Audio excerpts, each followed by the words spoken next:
Olá, vamos falar um pouco mais sobre Maquiavel? Dessa vez o foco é a sua filosofia, ou o conteúdo filosófico contido na sua obra mais famosa, que é O Príncipe. A obra mais simbólica de Maquiavel, lida por muita gente, mas entendida por poucos. Ela foi muito mal interpretada por algumas pessoas. Pessoas que teceram comentários grotescos sobre coisas que Maquiavel não falou. E a obra permanece ainda hoje misteriosa, um tanto até sombria. Vamos tentar descobrir o poder de fascínio que essa obra tem e desvendar um pouco dos seus mistérios. Primeiro, Maquiavel ele prega por uma política eficiente, uma política direta e objetiva, pragmática, sempre visando a um objetivo, a um fim específico. E olha o que é que ele fala. Primeiramente, separação entre política e ética. E aqui já começa a polêmica. Ele já distingue uma coisa da outra. Ele diz que um governante forte, respeitável, ele não deve se ater muito aos princípios éticos. Não deve estar muito preso a valores morais. Ele deve se distanciar deles. Ou seja, ele não pode ser bonzinho demais, não pode ser tolerante demais, não pode só falar a verdade. Ele deve mentir também, ele tem que saber que ele precisa ser flexível, dinâmico, porque o mundo da política ele é dinâmico. E se ele for bonzinho demais, se for tolerante, clemente demais, piedoso, ele vai se fragilizar e vai expor fraquezas que serão com certeza exploradas por seus inimigos e que irão derrubá-lo.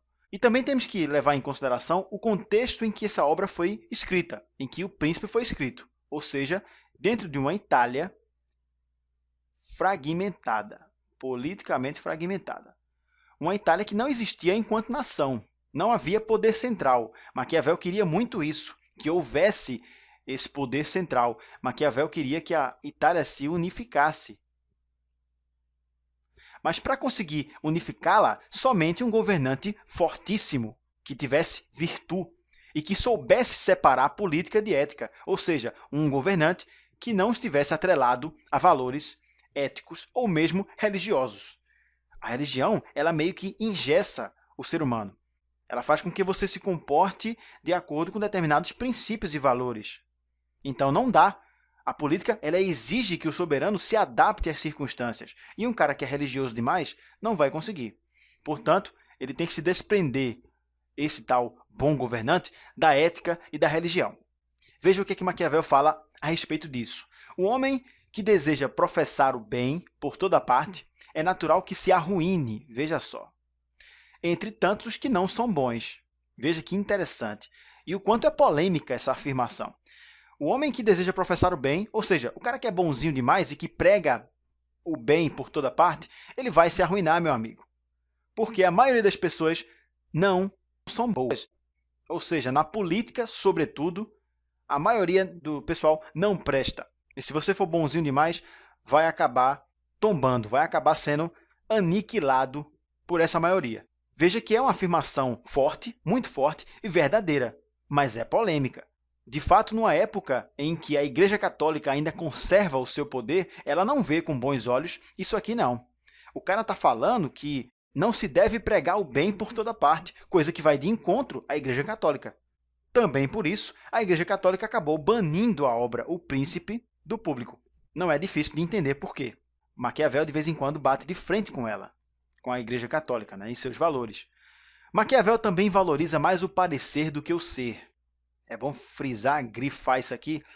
Isso aqui, nos tempos de hoje, seria o que nós conhecemos por marketing político. Veja só, Maquiavel ele foi o precursor do marketing político, ou seja, a propaganda, a imagem, a aparência. Um bom político ele tem que até mesmo parecer ser o que não é.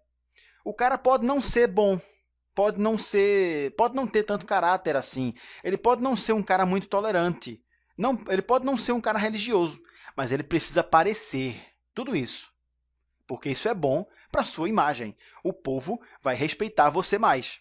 Se você, mesmo que não seja religioso, aparente ser, deve parecer. Isso aqui é marketing, é propaganda. Isso sempre foi importante e sempre, na verdade, vai ser importante para o político. Não se trata apenas de enganar o povo, claro que não. Isso é para manter uma espécie de ordem, harmonia, para você ganhar a confiança do seu povo e assim poder realizar suas ações enquanto governante com mais segurança, certo? Olha o que Maquiavel fala sobre isso. Todos veem quem você parece ser. Poucos sabem quem você realmente é. Portanto, a sua natureza intrínseca não é tão importante. A sua aparência, sim, é o que você revela para os olhos do povo, da massa, certo? Os fins justificam os meios. Essa aqui é a mais famosa frase de Maquiavel. Agora, veja só uma curiosidade interessante. Essa frase nunca foi dita por Maquiavel. Pelo menos não do jeito que está aqui, não desse jeito. Maquiavel nunca escreveu ela no seu texto original em italiano. Mas a frase pegou. Algumas pessoas entenderam a obra de Maquiavel de uma maneira não tão clara e acabaram resumindo ela dessa forma aqui. Só que essa frase, fora de contexto, ela parece cruel, né? Parece brutal. Significa que um cara, para alcançar determinado fim, faz de tudo para isso. Está errado, Maquiavel nunca disse isso. Maquiavel colocaria essa frase dentro de um contexto. Aí sim, quando o objetivo for libertar o seu povo da corrupção, da malícia, do caos, quando o objetivo do governante for reformar uma república, ou seja, construir melhores leis e dar ao seu povo melhor educação, e quando o objetivo do governante for alcançar a soberania com o seu Estado, com o seu povo, dentro desse contexto aqui, aí sim, podemos dizer que os fins justificam os meios. Mas Maquiavel nunca disse essa frase aqui, e entendê-la fora de contexto é equivocado. Isso é Maquiavel, então.